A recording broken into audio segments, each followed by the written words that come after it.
Hello, I'm Steve Feldman, president of the Human Animal Bond Research Institute. Welcome to our last Pet Week 2022 session. We're so grateful that you've joined us throughout the week.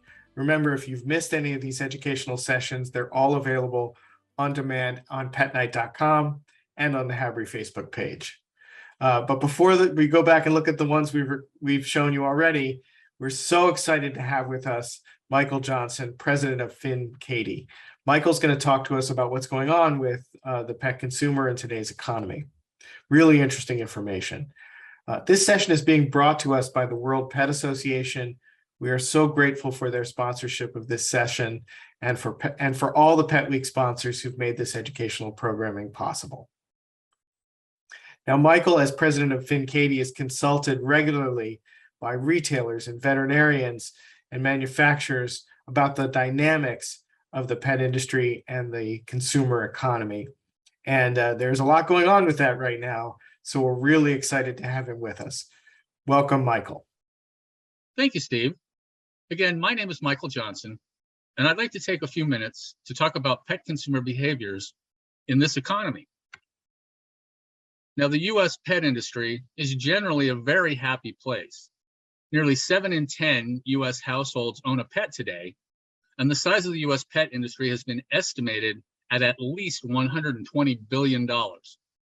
That total is made up of food, treats, supplies, medicine sales, and services like veterinarians, grooming, sitting, training, etc., and also some live animal sales. Today, retailers of every shape and size are starting to carry at least some pet products, since so many pet consumers own pets. The pet industry has done fairly well through the last few recessions and typically fares better than most industries during a downturn. Now, for most of us, our pets are like children, and for some, even like babies. The human-animal bond is amazingly strong.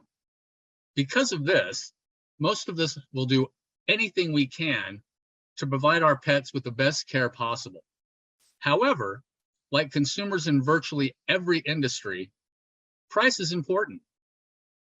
Every pet owner today wants to feed quality food and treats, and consumer spending varies very wildly. Most of us will spend up to the point where our ability to spend hurts, but unfortunately, we're starting to feel this economy. In a recent study, 63% of dog and cat owners felt that the economy was good for them before the pandemic, but today only 24% feel that the economy is good for them. This varies, of course, across consumer, and some consumers clearly feel that they're doing better than others. Taking that a step further, 62% of dog and cat owners feel that we're now in a recession, and many are starting to curb their spending. 61% feel that they are no longer able to buy certain products because they can't afford them anymore. And over half claim that they no longer shop at certain stores because they can no longer afford to shop there. Again, this will vary somewhat by segment. Over 8 in 10 dog and cat owners today feel that generally everything is more expensive. Now, pet products fare slightly better than this. Only 2 in 3, roughly 66% of consumers say that pet food, pet treats, and non-edible pet supplies are more expensive today, but obviously we're feeling these effects. Fortunately, analysts in the study consider pet spending to be some of their most important spending. They will spend on pets again until it hurts, and because of this, we're spending more on our pets than we are on things like entertainment, restaurants, hobbies, leisure travel, and so on. What I find exciting about this is nearly half of consumers say that their spending on their pets will not change over the next 6 months, and you can see that that beats all industries. And further, another 1 in 4 say that they believe their pet spending will increase. So in a nutshell, pet consumers are feeling the pinch. We haven't curbed our spending, at least not as much as we have in other areas. We're still waiting and willing to open our wallets for our pets because of the strong human-animal bond. Michael, that was a fascinating presentation. I think it's really interesting to see how pet spending and consumer behavior on pets is so different from other general spending. And that's because pets are family, because the human animal bond is so strong. I really love how you made that point. So there's a lot of people with pets on Capitol Hill, and a lot of pet owners watching. Hopefully they're all still spending money. Well, what advice do you have for them? Sort of looking into your crystal ball for the future, where do you see things going in terms of the economy, especially relative to the pet economy?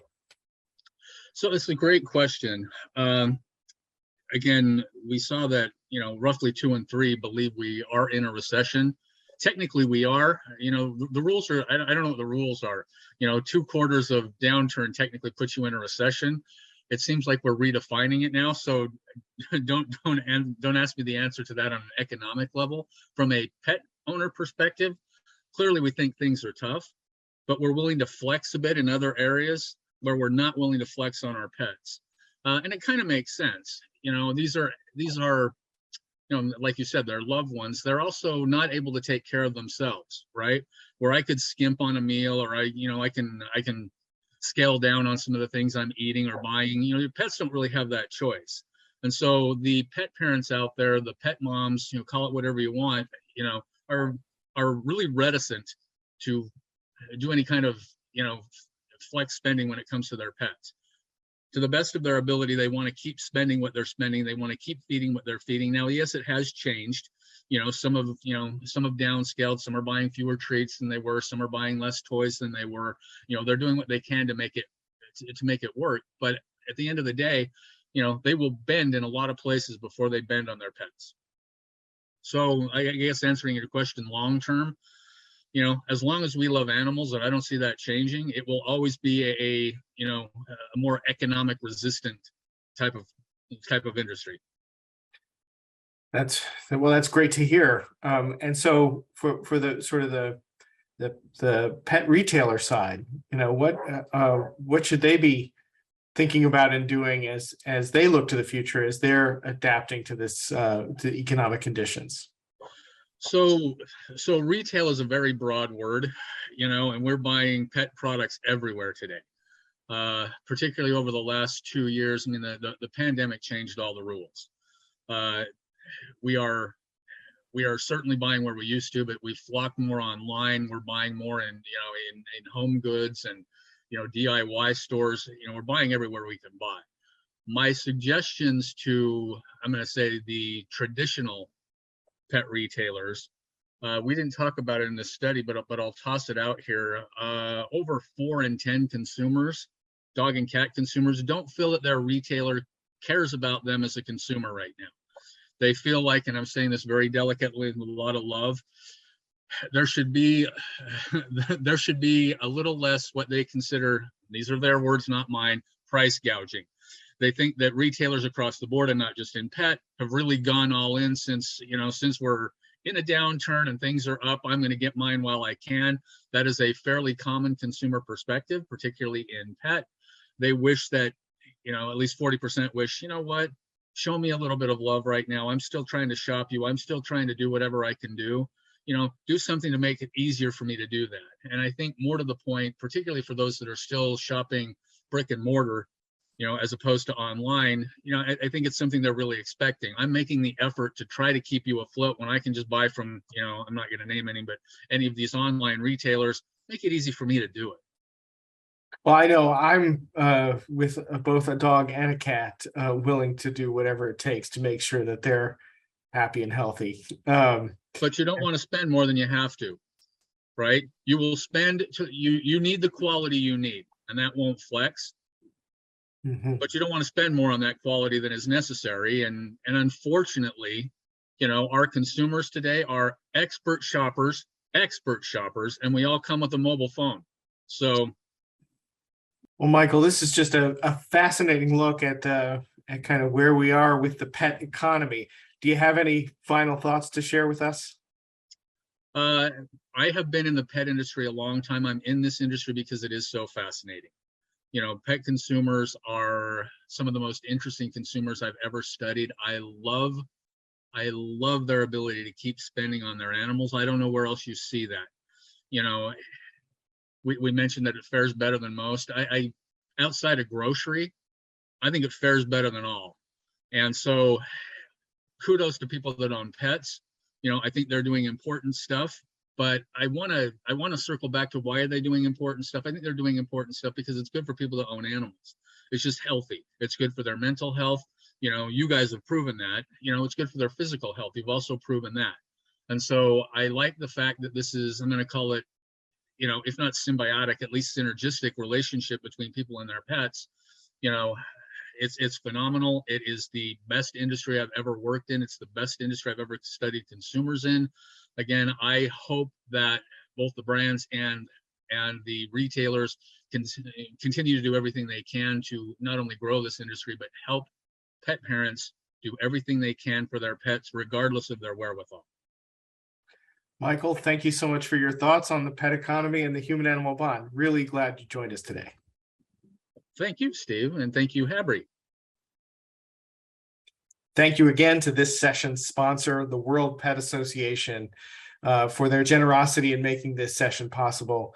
And thanks to all of the Pet Week on Capitol Hill sponsors for bringing us an amazing week of educational, informative programming. And I hope you found it useful and enlightening as you watched. And if you miss anything, you can find everything on demand on the petnight.com website or on the Habri Facebook page.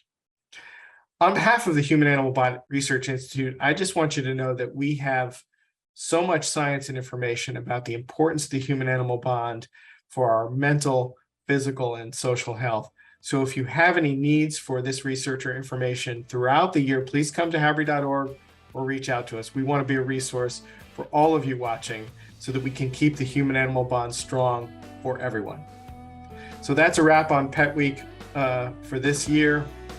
Thank you so much for joining us, and we'll see you again next time.